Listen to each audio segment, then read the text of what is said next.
Perdana Menteri Inggris Keir Starmer menyebut penderitaan di jalur Gaza sebagai bencana kemanusiaan dan mengkritik penolakan bantuan kepada anak-anak. Namun, banyak pihak menilai pernyataan tersebut hanya sebatas retorika. Alih-alih mengambil langkah konkret, Starmer masih menyatakan pengakuan Palestina harus menjadi bagian dari proses perdamaian yang menyeluruh, padahal konflik terus merenggut nyawa setiap harinya.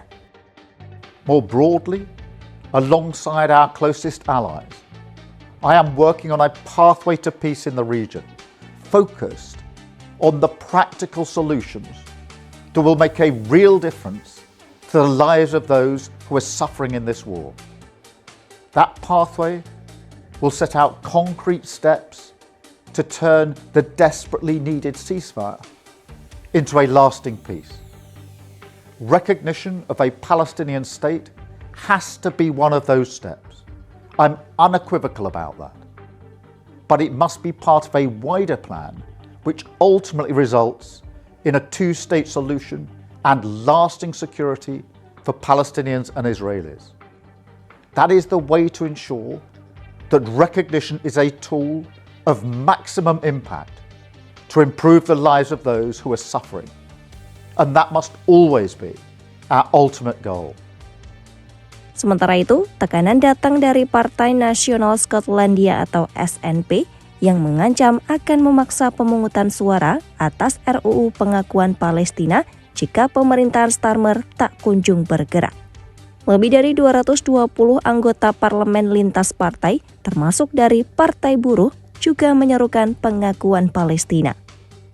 Secara global, langkah Perancis untuk mengakui Palestina pada September mendatang makin menyoroti keraguan Inggris. Pakar hubungan internasional menilai langkah lamban ini bisa membuat Inggris tertinggal dari sekutu-sekutunya yang terus bersikap lebih tegas.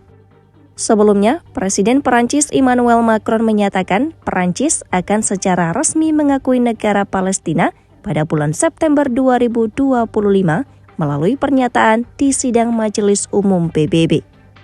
Langkah ini disampaikan Macron di tengah meningkatnya kecaman global atas krisis kemanusiaan yang melanda jalur Gaza.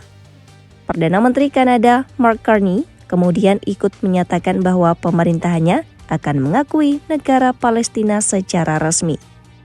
Dalam unggahannya di X, Carney menyatakan komitmen tersebut akan diupayakan di berbagai forum. Carney juga menegaskan Kanada mendukung solusi dua negara untuk menjamin perdamaian dan keamanan bagi rakyat Israel dan Palestina.